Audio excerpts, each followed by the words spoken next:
Boa noite. No ano que vem, os eleitores vão se deparar com novas siglas e números na urna eletrônica. Da eleição de 2 anos atrás para cá, 2 agremiações foram criadas: o Partido Republicano da Ordem Social e o Solidariedade. Outros, como a Rede Sustentabilidade, lutam para conseguir o registro a tempo de concorrer ao pleito. A criação de novos partidos e os impactos disso para a política brasileira estão na pauta do Opinião Pernambuco de hoje. Para falar sobre o tema, a gente convidou Adriano Oliveira, que é professor de Ciência Política da UFPE. Convidamos também Marcos Aurélio, que é coordenador nacional do Partido Pirata do Brasil. E completa o nosso debate Valber Santana, integrante da Comissão Nacional da Rede Sustentabilidade. O público pode participar pelo e-mail opiniãotvu@gmail.com, pelas redes sociais Twitter e Facebook e pelo telefone 3423-6836. Boa noite, obrigado pela presença de vocês aqui no Opinião Pernambuco para discutir esse tema que está na agenda política do país, né? Eu queria começar o debate da gente com uma fala do ministro Joaquim Barbosa, presidente do Supremo Tribunal Federal, o STF, uma fala dele de ontem, uma frase dele de ontem. A frase assim, abre aspas, né? Nenhum sistema político funciona bem com 10, 12 ou 15 partidos políticos, muito menos com 30 partidos, fecha aspas. Gostaria de ouvir de vocês uma opinião sobre isso. Temos partidos em excesso no Brasil. É preciso fechar essa porta por onde se criam novos partidos ou não? Ou isso é um sintoma da nossa democracia, desse pluripartidarismo que é consagrado pela nossa Constituição Federal? Eu queria começar com o professor Adriano. Boa noite. Eu não vejo nenhum tipo de problema a existência de partidos políticos no Brasil. Talvez o ministro do STF, Joaquim Barbosa, ele não tenha considerado, por exemplo, a dinâmica do presidencialismo dos Estados Unidos, onde lá nós temos 2 partidos e as notícias de que dão conta hoje é de que a máquina pública americana parou de funcionar. E simplesmente parou de funcionar em virtude da existência de 2 partidos, em razão de que o Partido Republicano não entrou em acordo com o Partido Democrata para votar um orçamento fiscal. No Brasil, como presidente do Supremo Tribunal Federal, o ministro Joaquim Barbosa sabe que o presidencialismo de coalizão no Brasil ele tem a característica principal a pluralidade de partidos. Ou seja, independente se é o PT, se é o PSDB ou qualquer outro partido que venha assumir a presidência da República a partir do próximo ano, ele precisa governar com essa quantidade de partidos. E, ao meu ver, e existe inclusive já trabalhos científicos que mostram isso, o excesso de partidos, abre aspas, permite que você possibilita a negociação do presidente, do governador ou do prefeito com as câmaras legislativas, com as assembleias legislativas e com o Congresso Nacional. Então, o que observamos hoje, por exemplo, Dilma tem uma pluralidade de 16 a 17 partidos na sua coalizão partidária. Isso facilita a negociação e mantém a estabilidade de governança do seu governo, assim como ocorreu com o ex-presidente Lula e com o ex-presidente Fernando Henrique Cardoso. Então, para mim é muito claro que o problema do Brasil não é excesso de partidos. Talvez o que nós possamos discutir é uma outra agenda que está posta diante das manifestações que ocorreram em junho deste ano, agenda posta também por toda uma transformação socioeconômica que nós observamos em países como os Estados Unidos e também na Europa, qual seja, a não necessidade da existência de partidos políticos para, por exemplo, você participar de uma atividade política. Ou seja, qual é a razão de alguém, para ser candidato, ele precisar necessariamente estar afiliado a um partido? E há um outro ponto que deve ser destacado, que no momento em que nós observamos as manifestações foram às ruas, não capitaneadas por movimentos sociais, como nós observamos na década de 90, e muito menos por partidos políticos, até porque as pesquisas mostram claramente o discreto da agremiação partidária junto ao eleitorado brasileiro. As manifestações foram às ruas sem ter nenhum sujeito partidário ou sujeito, algum ator político que viesse a capitanear ou a liderar essas manifestações. Portanto, o senhor tocou em 2 pontos que eu queria discutir um pouquinho com mais profundidade mais adiante. Um é da legitimidade dos partidos hoje na política brasileira e o outro é essa questão também da possibilidade de candidaturas independentes sem vínculo ao partido. A gente volta a esses temas. Eu queria aproveitar a presença de vocês aqui, por exemplo, a gente podia começar com o Marcos Aurélio para falar um pouco do o que é o Partido Pirata. Assim. A gente está falando de um partido que formalmente, juridicamente não existe ainda, mas que é um grupo que vem participando das manifestações, que tem uma bandeira, que tem um estatuto, que tem um programa. Explica um pouco para a gente do que é o Partido Pirata e em que estágio vocês estão da formação verdadeira assim, desse partido. Então, o Partido Pirata ele surgiu no mundo devido à questão da criminalização do compartilhamento de cultura e informação. E ele pegou a cunha da palavra pirata e resolveu positivar. O Partido Pirata é um partido que, pelo menos aqui no Brasil, tem cláusulas pétreas. Uma delas é o Estado laico. Somos completamente defensores de não misturar religião com Estado, mas que pela liberdade religiosa. Cláusula pétrea é aquela coisa que não se negocia, não se tira a eficácia dentro do Estatuto.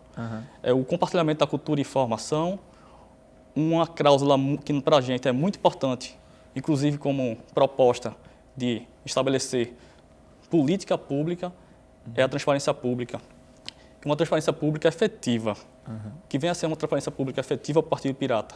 A gente sabe que, por exemplo, os portais da transparência pública no Brasil é mais uma demanda para atender aos mecanismos das diretivas anticorrupção de organismos internacionais que colocam para fazer o empréstimo as cláusulas anticorrupção. E para a gente, a transparência pública efetiva poderia inclusive ser na própria reforma política, que é uma ansiedade reforma política não pode ser um aspecto eleitoral. A reforma política em si tem que ser reformar as relações dos poderes do Estado com a sociedade. No foco da transparência pública seria, por exemplo, a transparência total pública das concessionárias públicas, seja no aspecto contábil, seja no aspecto fiscal, seja no aspecto bancário.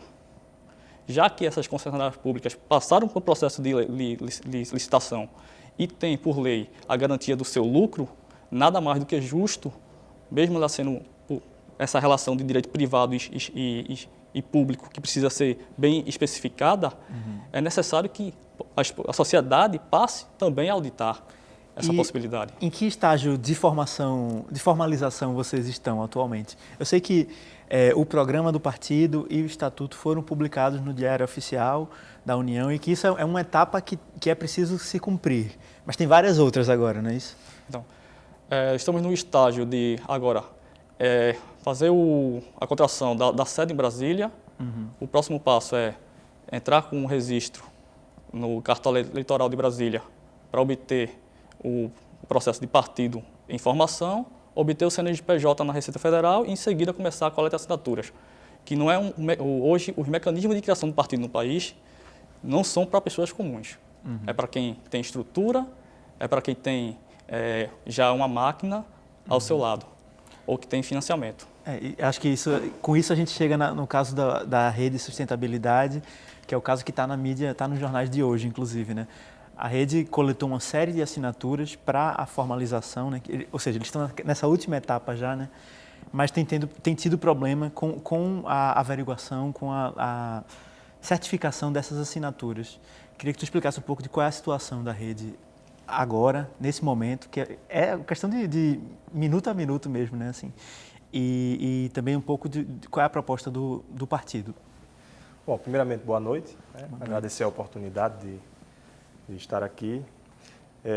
Antes de entrar, né, de focar realmente nessa questão em que pé está nosso registro, eu queria endossar um pouco a palavra do professor sobre essa questão do pluripartidarismo, né? Se fala aí muito que nós temos muitas agremiações políticas, né, que nós somos 30 partidos políticos. 32 agora, 32 com esses agora, dois com os novos. dois que foram legalizados recentemente. Mas a pergunta que se faz é o seguinte: o que esses partidos representam? Né? Cada uma dessas siglas estão representando o quê? Então, de fato, se você fizer uma pergunta mais enfática como essa, você chega à conclusão que não temos, no sentido original da palavra, muitos partidos. Existe uma homogeneização aí desses partidos e com algumas bandeiras, e aí não cabe a mim dizer quais são ou quem deixa de ser, porque com certeza dentro dos partidos que existem muitos partidos que defendem alguma coisa, mas existem outros que não defendem. A Rede de Sustentabilidade, ela tem a proposta, né, de realmente aproximar o cidadão comum da vida política, né? Porque a política ela não pode ser uma carreira profissional, né? E dentro desse aspecto nós estamos aí, né, pleiteando o nosso registro, estamos na reta final, né, digamos assim, no apagar das luzes, porque, como você falou, coletamos 900 e poucas mil assinaturas em 7 meses, foi um processo recorde, isso com uma estrutura de voluntariado, não tivemos aqui nenhum tipo de estrutura que fosse, que movimentasse soma de dinheiro, isso a nível de Brasil, não houve isso. E algumas certidões que foram entregues aos cartórios eleitorais foram invalidadas sem justificativa.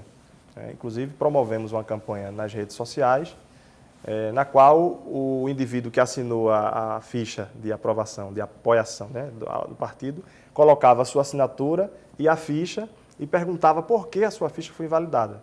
Então, nós tivemos um caso até de alguns artistas, né, que fizeram isso, né? E a pergunta que fica é por que essa invalidação quando um ato jurídico, e não compete a mim, não sou especialista na área, mas todos sabemos disso, qualquer ato jurídico ele tem que ser fundamentado, né? E algumas dessas certidões foram negadas sem uma fundamentação. Então, nós estamos nesse pleito agora, né? Com muita ansiedade, né? A gente vai entrar em julgamento e tentando viabilizar algo que a sociedade mostrou que quer, pelo menos uma parcela expressiva durante 7 meses. Professor, 2 coisas que foram levantadas que eu acho que são importantes para o nosso debate. Primeiro, Marcos Aurélio falou dessa questão o processo de formação de partidos no Brasil não é para amadores, né? É para profissionais, assim. E outra coisa que Valber falou é dessa questão de uma certa dificuldade em reconhecer a legalidade daquelas assinaturas, de por que elas são negadas. Assim. Esse processo de criação de partidos no nosso país, ele é muito difícil, por um lado, e por outro lado, é muito nebuloso de como é que os processos ocorrem. Qual é a sua opinião a respeito disso? Aí aproveito para perguntá-lo sobre sua opinião nesse caso específico da rede. O problema que eu verifico no sistema eleitoral brasileiro é que você tem uma estatização da criação de partidos políticos. Então, a atividade política ela é estatizada. Eu preciso de uma autorização do Estado para poder militar na política. Porque sem o partido político eu não posso ser candidato. Então, você tem excesso de Estado regulando. Além disso, você tem um tradicionalismo que mostra uma espécie de atraso na nossa democracia eleitoral, que é a exigência da validade de assinaturas feita pelos cartórios eleitorais. Ou seja, eu não sei, isso é inadmissível em pleno século XXI, ainda a existência de cartórios e que esses cartórios tenham que validar a veracidade das assinaturas. Ora, por que o cartório tem que validar? Em terceiro lugar, a decisão... Qual a legitimidade que o cartório tem para isso? Qual a legitimidade institucional que ele tem? E também por que, para eu militar politicamente, eu tenho que passar necessariamente, pedir autorização ao Estado? Outro ponto importante é que, se porventura, o TSE está numa encruzilhada, principalmente diante da recomendação do Ministério Público Eleitoral, dada agora à tarde, de que faltam assinaturas comprovadas, não é que faltam assinaturas comprovadas, que tenham atestado a sua veracidade para o partido de Marina ser autorizado. Portanto, o tribunal está numa encruzilhada entre a legalidade e a legitimidade. A legalidade e a decisão do Tribunal Superior Eleitoral ela deve ser necessariamente a que foi recomendada pelo Ministério Público Eleitoral. A legitimidade é porque uma pessoa como Marina Silva, que teve 20 milhões de votos na última eleição para presidente da República, terá que pedir autorização ao Tribunal Superior Eleitoral para ser candidata a presidente. Então, qual é a necessidade disso? Então, ela tem o direito legítimo de ser candidata. Mas, pelo que eu prevejo, diante de uma recomendação desta do Ministério Público Eleitoral, até porque, se não for assim, o tribunal será questionado juridicamente, a tendência é que o partido dela não venha a ser autorizado. Acredito que um pouco dessa questão desse estatismo que o senhor se refere, desse monopólio do Estado na criação dos partidos, né, dessa autorização do Estado, se deve ao fato de que partidos têm direito a uma fatia do fundo partidário, Sim. que é dinheiro público, né? Então, assim, a gente também precisa... Então, esse dado que, que você colocou é mais do que importante. Por quê? Se você cria um partido para receber recursos públicos, de fato, você mostra que você não quer exercer uma militância política ou ofertar ideias para a sociedade. O que eu defendo, e isso é uma defesa que eu acredito que racionaliza o sistema eleitoral brasileiro, são duas questões fundamentais. A primeira, que nós vamos voltar a falar sobre isso, que é a questão da candidatura avulsa, e a segunda, que está inerente à sua pergunta, é de que você tem uma cláusula de desempenho para autorizar um partido a receber recurso público. Então, um partido que é criado hoje, ele não pode ser obrigatoriamente já, a partir da acolhida de vários deputados, ele venha já receber um montante de recursos públicos. Ele precisa comprovar o seu desempenho na próxima eleição, manter esse desempenho para que ele venha a ter recursos públicos. A cláusula de desempenho ou cláusula de barreira, como ela ficou mais conhecida. Porque senão o partido político vira uma empresa estatal, vira uma Sudene, uma Codevasf, que ela fica recebendo dinheiro pela simples questão de ter sido criada. Eu vou trazer esse tema da cláusula de barreira para o próximo bloco para a gente aprofundá-lo.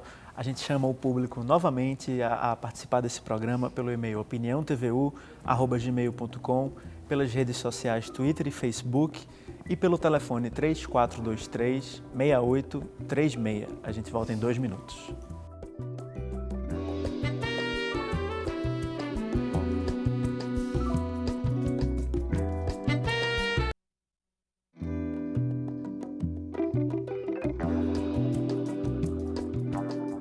De volta com a Opinião Pernambuco, novos partidos políticos, essa é a nossa pauta do programa de hoje. E para essa conversa, a gente convidou Adriano Oliveira, professor de Ciência Política da UFPE. Convidamos também Marcos Aurélio, coordenador nacional do Partido Pirata do Brasil. E completa o nosso debate Valber Santana, integrante da Comissão Nacional da Rede Sustentabilidade. A gente convida também o público a participar desse debate, a mandar suas perguntas, suas dúvidas, seus comentários para o e-mail opiniãotvu@gmail.com, pelas redes sociais Twitter e Facebook e também pelo telefone 3423-6836.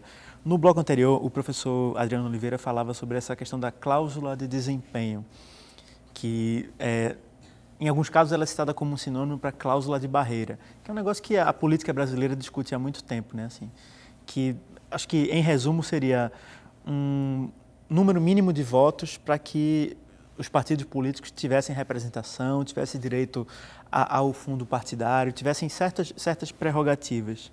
E os partidos menores alegam, muitas vezes, que essa cláusula de barreira, na verdade, é antidemocrática, porque o pluripartidarismo é garantido na nossa Constituição e isso é uma característica da nossa democracia. Inclusive, o próprio STF, lá na década passada, julgou como inconstitucional essa cláusula. No cenário de hoje, para vocês do Partido Pirata, por exemplo, é preciso criar ou uma cláusula de barreira ou mecanismos parecidos com esse? Bem, só para contextualizar um pouco sobre a criação do Partido Pirata, o Partido Pirata, ele passou exatamente um ano, arrecadando doações pela internet. Temos 404 doadores, pessoas físicas, que juntaram o dinheiro para fazer a total legalização do partido. Ou seja, a gente não, com essa questão do fundo partidário, tudo isso, para a gente não é tão importante, tão consideravelmente, ou seja, seria um impedimento de a gente poder fazer atuação política. Porque a gente já faz atuação política nos movimentos sociais, nos movimentos autonomistas. O que não pode é o debate que a gente não tem pouco partido político no país e tem muita legenda eleitoral, na verdade. Ou seja, e o Partido Pirata, inclusive, ele é um partido que questiona a própria democracia representativa liberal, porque a grande pauta do Partido Pirata é o empoderamento político das pessoas. Ou seja, é um processo de intensificação de participação popular e política das pessoas. E não que as pessoas saiam, que o grande debate das manifestações, o eco era sem partido. Isso. E você for analisar, os próprios movimentos autonomistas, as pessoas que estão lá, estão dizendo, não, pessoal, não é por aí. Você vê o pessoal partidário sendo agredido. Aí vem esse debate. Não, temos 32 partidos no país, como o presidente do STF disse, e que limita a 6, 8. Quando você for limitar a 6, 8, você vai ver que quem é os 6 e os 8? São partidos que basicamente gerem a mesma fórmula política, que eles não se inovam, eles não propõem algo diferente. Ou seja, basicamente, você tem aí outras legendas de aluguéis maiores e poucos partidos ideológicos. E a cláusula de barreira da representação política faz, inclusive, que essas minorias não sejam representadas. Uma coisa fez uma cláusula de desempenho, que para você ter acesso ao recurso, uma regulação do fundo partidário é necessária. Agora, acho que a gente precisa de mais partidos políticos e menos legendas de aluguéis. Essa questão da cláusula de barreira, vocês têm uma posição a respeito disso, ou da cláusula de desempenho, que pelo que eu entendi são coisas diferentes? Isso preocupa vocês? Olha, evidentemente, algumas dessas regras aí, elas são importantes do ponto de vista de você regular os partidos pelo fato de que partido político recebe dinheiro público. Né? É importante a gente pontuar isso. Então, essas regras, elas são importantes, né, desse ponto de vista. Agora, a vida real, né, ela não pode ser detida em detrimento das burocracias que aí estão. Né? O surgimento de novos partidos, né, os movimentos políticos no mundo, são movimentos extremamente naturais. Você vê hoje na Espanha surgindo aí já surgiu o Partido do Futuro, não é? Um partido que tem como um emblema um X, uma incógnita. Quer dizer, são fenômenos que estão ocorrendo no mundo inteiro.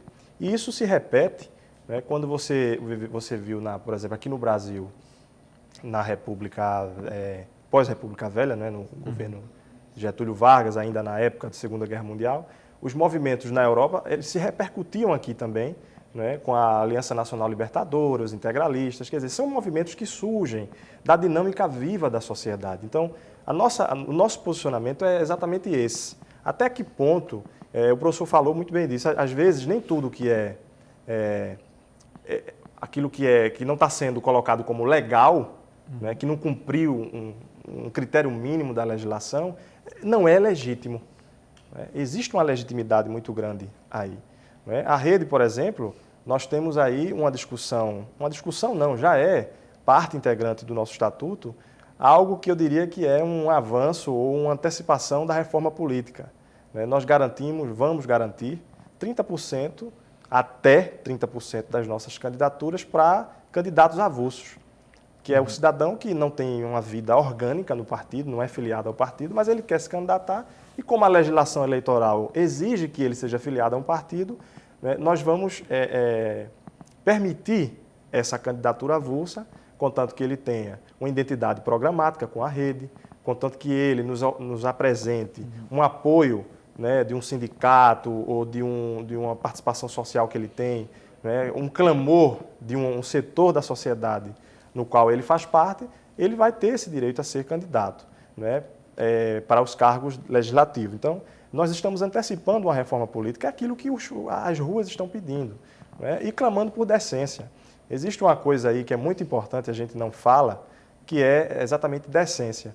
Quando a juventude, né, e o cidadão de um modo geral, o cidadão brasileiro foi para as ruas agora recentemente, ele estava pedindo também por decência. Queria falar um pouco dessa questão que o professor Adriano levantou ainda no primeiro bloco e que a gente tocou nela, das candidaturas, você chamou de avulsas, né? Eu chamaria de independentes. De pessoas que não têm vínculo necessariamente com o partido. No contexto brasileiro, isso é possível, isso é necessário, isso é importante fazer essa abertura para a política brasileira. E aí eu lembro um pouco de que o partido, pelo menos o que eu entendo do partido, é uma necessidade da democracia representativa, né? Assim, partidos são grupos de pessoas que representam essa ou aquela ideia, né? Assim, e isso seria um caminho também para uma democracia mais direta, mais absoluta? Eu colocaria como se fosse um caminho para uma democracia individualizada. Isso é positivo? Isso é positivo? Sim. Veja, qual seria a razão de não existência de uma democracia individualizada, sabendo que cerca de 60% a 65% do eleitorado brasileiro, quando indagado, afirmam que não tem legenda partidária. Em segundo lugar, vem a preferência partidária pelo PT, e as outras legendas, como PMDB, PSDB e PSB, com percentual menor de que 10%. Então, é possível você ter uma democracia individualizada ou despartidarizada em virtude da legitimação dos partidos políticos ou do desejo da opinião pública para a confiança ou para o respaldo aos partidos políticos. É possível, sim, candidato avulsa. Necessariamente você precisa de uma reforma do sistema eleitoral, a tão badalada reforma política. Por que você precisa dessa reforma? Primeiro, para garantir essa candidatura avulsa. E segundo, para garantir algo fundamental, que é o tempo de TV. Nós sabemos que o tempo de TV numa campanha eleitoral não funciona, como muitos gostam de argumentar, embora isso esteja presente, como um canal de irrigação de recursos. Não. É caro um guia eleitoral, é caro uma propaganda política. Mas o eleitor utiliza da propaganda política para buscar informação. Então, como hoje a propaganda política, ela passa pelo número da bancada que está presente no Congresso Nacional, você precisa, então, encontrar uma nova fórmula que venha garantir tempo de TV para aqueles candidatos que não estão filiados a nenhum partido político. Existem outras democracias, Existem candidaturas avulsas e estão presentes em várias democracias modernas. Mas há um dado importante e frisar, que eu volto àquilo que eu frisei anteriormente. Quando as manifestações forem às ruas, e eu não considero as manifestações como uma inflexão na sociedade brasileira, mas algo localizado, um evento localizado que não teve nenhum tipo de repercussão, inclusive institucional, mas aquelas pessoas, quando foram às ruas, elas não foram capitaneadas por movimentos sociais nem partidos políticos. Então, a despartidarização da dinâmica política brasileira já é um fato. Então, acredito eu que 3 pontos que são necessários na discussão de uma possível reforma política. Em vez de nós discutirmos essa reforma política tão ampla, nós poderíamos discutir a candidatura avulsa, nós poderíamos discutir uma facilidade para a criação de partidos e, em terceiro, que deveria estar presente a cláusula de desempenho e também a fidelidade partidária. Uma coisa que eu acho curiosa, essa coisa por exemplo, nas ruas falou muito, sem partido, o movimento apartidário. A gente teve com o pessoal aqui dos movimentos que dizia, não, nós somos um grupo apartidário. E muitas vezes esse apartidarismo acho que se configurou como um antipartidarismo, né? Assim, nesse sentido, a gente tem 2 partidos aqui que têm uma presença forte da juventude, né? Assim, como é que fica essa relação? Assim, a juventude, na visão de vocês, está desencantada com esse formato partido? Acha que ele não é mais representativo? E, ao mesmo tempo, como é que vocês lidam com isso, sendo partidos com a presença jovem forte? Ok, no caso do Partido Pirata, a gente é um partido basicamente formado na internet. Essa questão do fundo, tanto do fundo partidário como do tempo de TV, para a gente não vai ter um impacto, porque a gente está presente nas ruas e nas redes. Mas eu acho que é importante ter uma regulação para quem quiser realmente e poder ter acesso, os partidos ideológicos menores possam ter. Eu acho que essa questão da rua vem uma questão que o professor tocou muito bem, que é uma questão da democracia individualizada, que nós no Partido Pirata chamamos de democracia líquida, que é um mecanismo, inclusive, de democracia interna do partido. Os dirigentes partidários do Partido Pirata, eles se submetem de forma obrigada até, não só os dirigentes, mas dentro do nosso estatuto, os nossos prováveis eleitos, o voto não é dele, o mandato não é dele, o mandato é do coletivo. Ou seja, ele é apenas um avatar das decisões coletivas. O Partido Pirata, basicamente, ele vem com essa dinâmica de intensificação democrática internamente já, dessa reforma política. O mecanismo de deliberação nossa pela internet, presencial, o debate constante que ocorre. E vem isso, essa maturidade das ruas, que eu concordo plenamente com o professor, que existe essa demanda por desmonopolizar a institucionalidade da representação política, não só de partidos, mas de sindicatos, de outras entidades. As pessoas não estão mais se sentindo representadas por esse tipo de coisa. Ou seja, eu acho que a liquidez da credibilidade de cada um deve começar a ser pensado dentro de uma reforma política. No caso da rede, vocês se deparam com esse dilema também de ser um partido que tem uma presença forte da juventude, por um lado, e, por outro, da juventude está descrente do formato partido, da legitimidade, da representatividade disso? Olha, foi colocado aqui, né, muito bem falado, da questão dos movimentos sociais e inclusive também sindicatos serem cooptados por partidos políticos. Sempre foi assim, não é? Quer dizer, o partido político, ele tinha o monopólio daqueles movimentos sociais e aqueles movimentos sociais não se movimentavam, não faziam nada sem um aval de um partido, sem a bênção de um partido político. Então, aliado à burocratização das estruturas partidárias e à falta de legitimidade, defesa de alguma coisa realmente que seja diferente das outras, você viu com isso o distanciamento da juventude, não só da juventude, mas do cidadão, da vida partidária como um todo. A rede, como o próprio nome já sugere, não é, pretende ser um partido em rede. E mais do que retórica, isso está lá posto no nosso estatuto. Existe uma instância partidária, uma vez a rede sendo legalizada e vai ser, que garante a participação dos movimentos sociais interferindo na rede, que nós chamamos de núcleos vivos da sociedade. Então, é uma instância, está lá no nosso estatuto, fará parte da nossa vida partidária, mas no sentido inverso. No sentido de que o movimento social ele não mais sofrerá influência ou pressão de um determinado partido. Na rede, ele poderá interferir na nossa vida partidária, inclusive nas decisões tomadas nas instâncias superiores deste partido. Quando eu falei outrora da candidatura avulsa ou independente ou cívica, que nós estamos chamando assim, ela é um mecanismo que garante ao cidadão, dentro do padrão da nossa legislação eleitoral, que não garante uma candidatura independente, a rede está possibilitando isso, evidentemente, contanto que aquele cidadão ele possua um mínimo, não é, de coadunação com o nosso programa, não é, e também que seja ficha limpa e uma série de outras coisas. A gente está disponibilizando até 30% das nossas candidaturas. Então, isso você cria um mecanismo mais orgânico, não é, menos burocratizado, estático, linear. Nisso a gente tem uma identidade muito semelhante com o Partido Pirata, pelo que está sendo colocado aqui. E eu acho que, a partir dessa reflexão e dessa prática diferenciada, é natural que o cidadão e a juventude se aproxime novamente dos movimentos políticos, como foi na década de 80, na década de 70. A gente tem tempo nesse bloco só para mais uma perguntinha do público, né? Na verdade, é a primeira. Eu vou ler a pergunta de Mário, que é do bairro de Piedade, lá em Jaboatão. Ele diz assim: se perguntarmos a qualquer pessoa se está satisfeita com os atuais partidos, certamente responderá negativamente, certamente responderá que não. Então, para que criar outros? Alguém se habilitaria a responder essa pergunta? Eu acho que nós três se habilitariam. Veja, nós estamos discutindo aqui num contexto de democracia liberal. Então, qualquer pessoa tem livre-arbítrio para a organização. Um partido político, ele representa esse livre-arbítrio de você organizar para exercer a atividade política. A minha crítica é que você não seja obrigado a ter um partido político para realizar essa atividade política.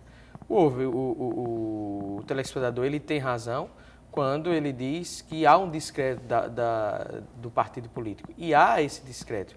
E esse descrédito não é porque o indivíduo não vê que suas demandas não são resolvidas imediatamente. Até porque eu verifico e constato que o Brasil passou por um processo de transformação socioeconômica, inclusive aí estando presente um papel de uma presença de uma mobilidade social ascendente, que permitiu que os eleitores estivessem satisfeitos. Então é porque o próprio eleitor ele não vê tanta importância na política, ele não vê porque ele seja um eleitor alienado ou desinteressado. É porque ele tem que se preocupar na produtividade dele, no dia a dia do trabalho dele. Então, o que o ouvinte colocou, ele colocou que certamente é a opinião de variados brasileiros. Mas essa opinião não justifica para você condenar ou retirar o exercício do livre-arbítrio de alguém com a capacidade e o interesse de se organizar. Marcos Aurélio pediu para falar também. A pergunta as pessoas estão insatisfeitas com os partidos, para que criar outros? Eu respondo, eu acho que, inclusive, você tem toda a razão em estar insatisfeito. Mas sendo que você tem que saber diferenciar. No Brasil não existe partidos políticos em sua totalidade.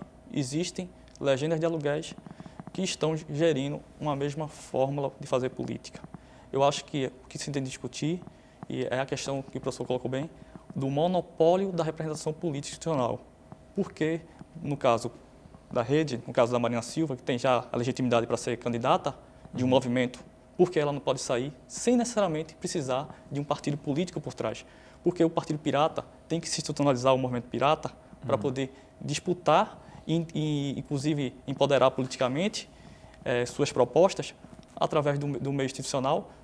Por que tem que virar partido? É algo que tem que ser realmente questionado e é muito válido. Eu vou te passar a mesma pergunta no próximo bloco, certo? Que a gente tem que fazer esse intervalo. Participe do Opinião Pernambuco pelo e-mail opiniãotvu@gmail.com, pelas redes sociais Twitter e Facebook e pelo telefone 3423-6836. A gente volta em 2 minutos.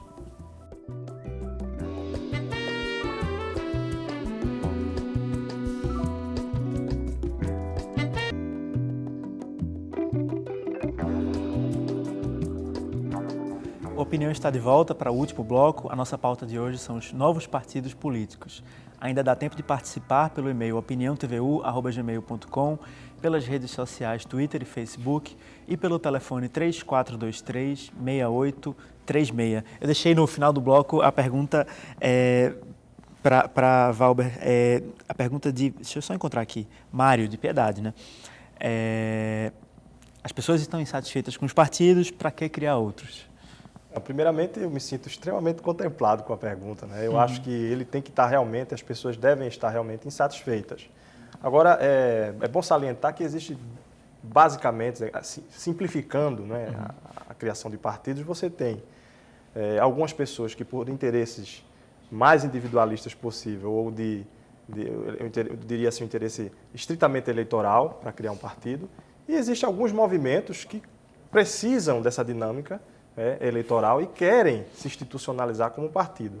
Então, não é o caso de você negar a possibilidade desses movimentos se transformarem em partido político. Foi o caso da Rede, né? Nós começamos como um movimento suprapartidário, né? Um movimento chamado Nova Política, inclusive, e lá tinham pessoas de diversos partidos, PSDB, PT, PV, e pessoas de partido nenhum, né? E que, em um certo momento de amadurecimento do movimento, clamaram pelo surgimento de um partido. Claro, a figura de Marina, ela, digamos assim, atraiu muito, né, para a mobilização em torno da formação dessa legenda, mas o que eu quero dizer é o seguinte, que alguns movimentos de criação de partidos são movimentos extremamente naturais. Não é algo direcionado por um indivíduo ou por um interesse de grupos políticos já pré-existentes. Então, como é um movimento natural, né, eu acho que não é, inclusive, salutar que a gente vete o direito do surgimento desses partidos. Isso ocorreu durante toda a história do Brasil e mundial, né? Senão nós aqui estaríamos ainda com a UDN, né, que inclusive quer voltar, né, com a Arena, quer dizer, que foram partidos que tiveram importância num momento específico da história do país. A Rede é de esquerda ou de direita?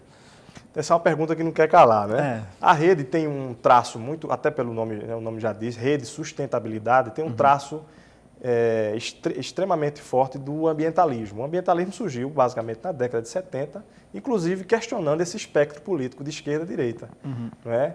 Tendo em vista que, do ponto de vista da sustentabilidade, tanto o socialismo real como a economia liberal depredaram o meio ambiente.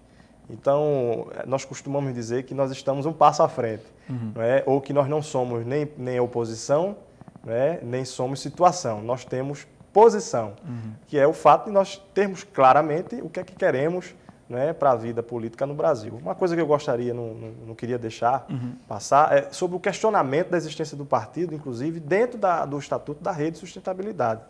Nós temos lá uma cláusula também que limita em 10 anos para que a rede chame um plebiscito para seus filiados decidirem sobre a continuidade ou não da rede de sustentabilidade, tendo em vista se a rede ela tomou um caminho que não era o esperado.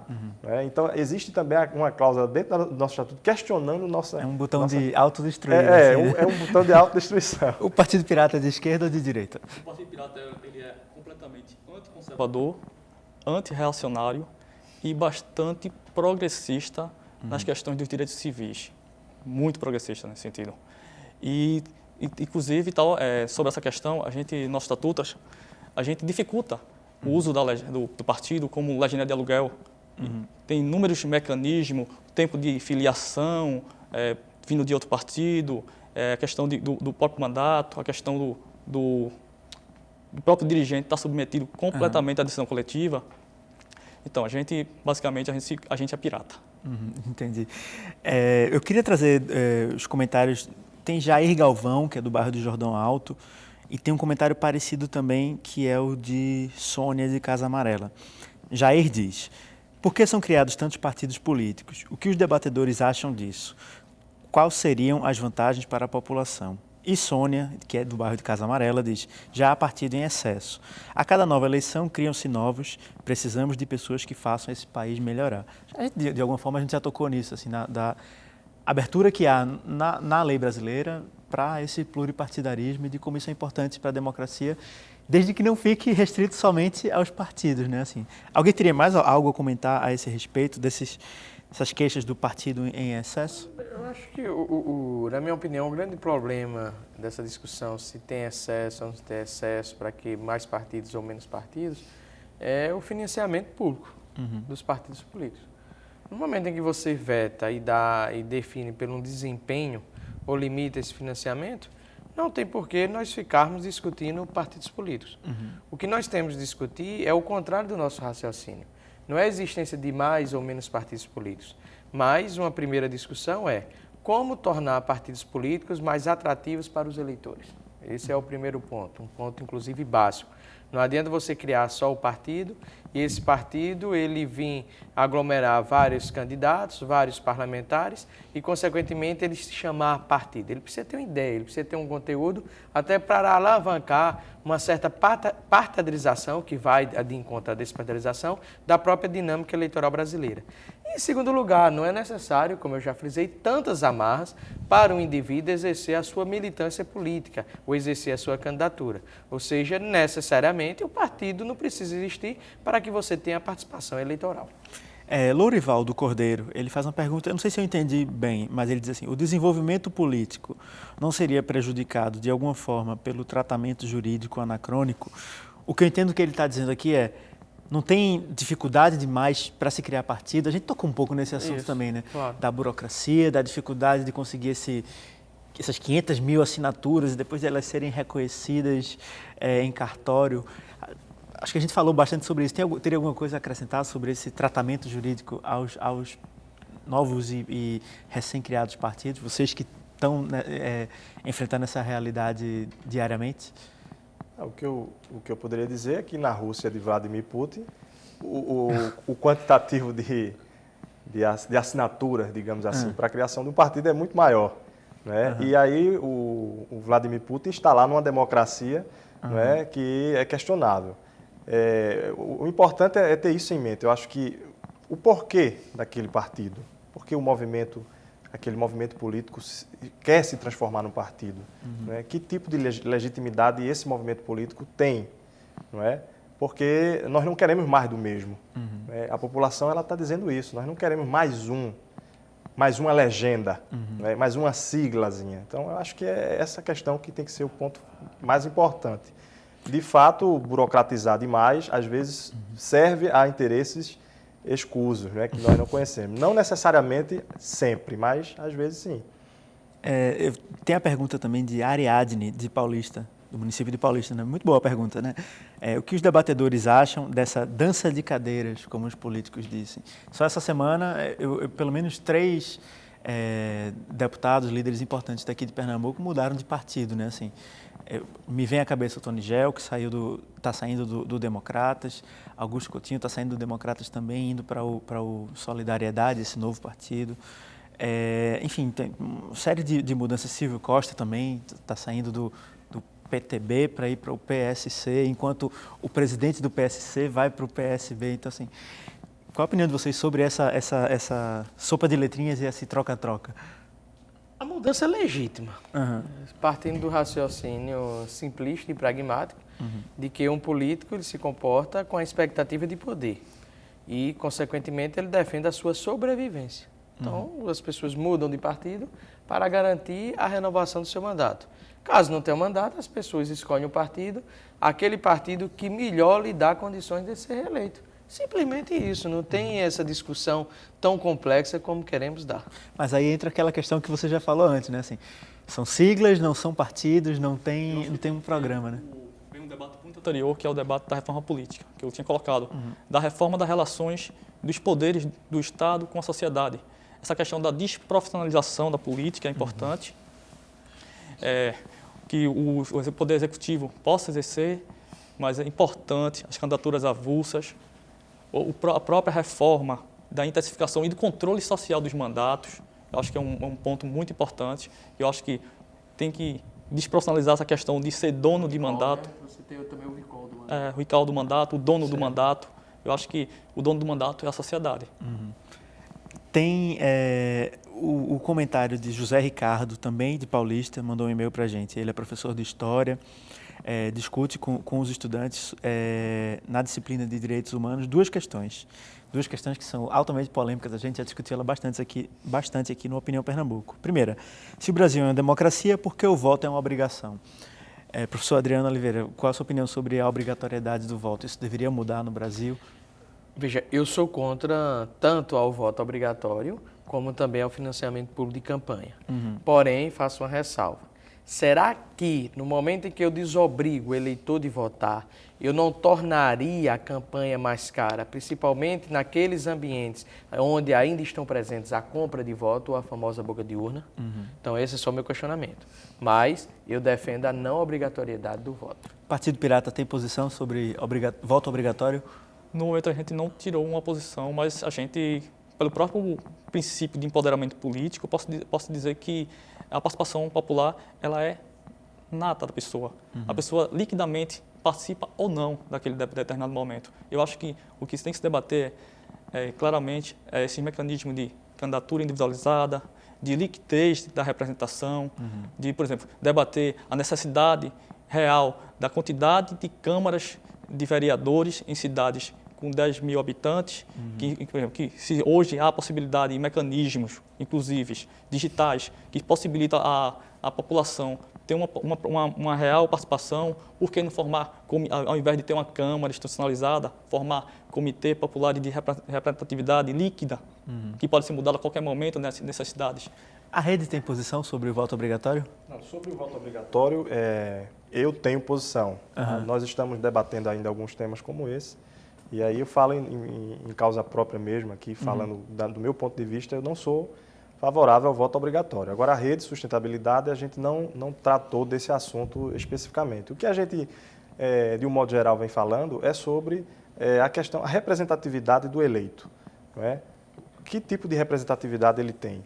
Então, por exemplo, existe uma discussão que não é unânime dentro da rede, mas sobre a questão do voto distrital. Existem vários tipos de voto distrital, distrital misto, distritão, o modelo francês, o modelo alemão, enfim. Mas, de um modo geral, um voto distrital, ele favorece a aproximação entre eleitor e eleito, não é? Porque aquela circunscrição ali facilitaria, não é, tanto a identificação, né, do eleitor com o eleito, quanto a proximidade. E a outra questão é sobre os mecanismos de participação direta, né, que nós não temos um mecanismo de participação direta mais efetivo. Né, e agora a gente está vendo aí que as redes sociais, elas são determinantes nisso. Então, do ponto de vista do voto obrigatório, né, não discutimos especificamente, mas temos essas posições quanto à aproximação de eleitor, né, e, na verdade, do poder, realmente, né, do exercício de poder pelo cidadão. A outra pergunta que ele faz, José Ricardo, é sobre o financiamento público de campanha. O professor Adriano já disse que é contrário a isso. O Partido Pirata tem um posicionamento a respeito disso? Olha, se aplicando, o Partido Pirata pode se aplicar, não tem um posicionamento ainda fechado sobre isso. Então, a gente está debatendo, inclusive, aspectos da relação de poderes. E o financiamento público de campanha deve entrar no nosso debate, sobre que já está correndo dentro do Partido Pirata, né? Porque existe coletivo, só explicando um pouco o Partido Pirata, existem coletivos estaduais que têm certas autonomias administrativas e vários desses coletivos estaduais estão debatendo o processo de reforma política. Mas só colocando essa questão do financiamento público, ou seja, privado, eu acho que aplicando o princípio da transparência pública do Partido Pirata, o que tem que ser claro para o eleitor é para saber de onde vem esse financiamento, claramente. Existe lá nos Estados Unidos regulado lobby. Você sabe quais são os grupos de interesses que estão por trás dos candidatos.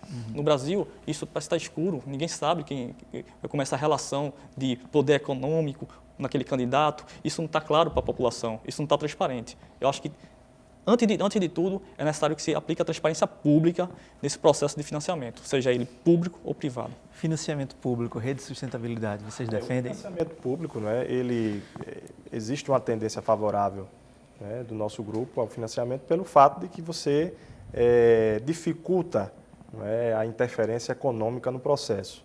Dificulta, não diria que anula, né? Que extingue. Mas a gente tem alguns posicionamentos mais concretos, né, como, por exemplo, o teto de doação, dentro do sistema vigente, que é um sistema de doação de pessoa jurídica. Então, nós já temos isso, né, um teto de doação, já está lá no nosso estatuto, nós vamos estabelecer isso, né, de acordo com cada candidatura, ter um teto de doação. E também o fato de nós não vamos aceitar a doação de algumas empresas com conduta questionável, né? E também que sejam agressivas do ponto de vista ambiental. Então, isso está mais, digamos assim, delineado, né, no nosso estatuto, no nosso posicionamento. Quanto ao voto financiamento público, existe uma discussão tendente a ser favorável. Certo. A gente tem tempo só para mais uma pergunta, que Charleno Bastos, que é do bairro de Água Fria, líder comunitário lá, fez para o professor Adriano Oliveira. Eu acho que a gente nem vai ter tempo de responder tudo.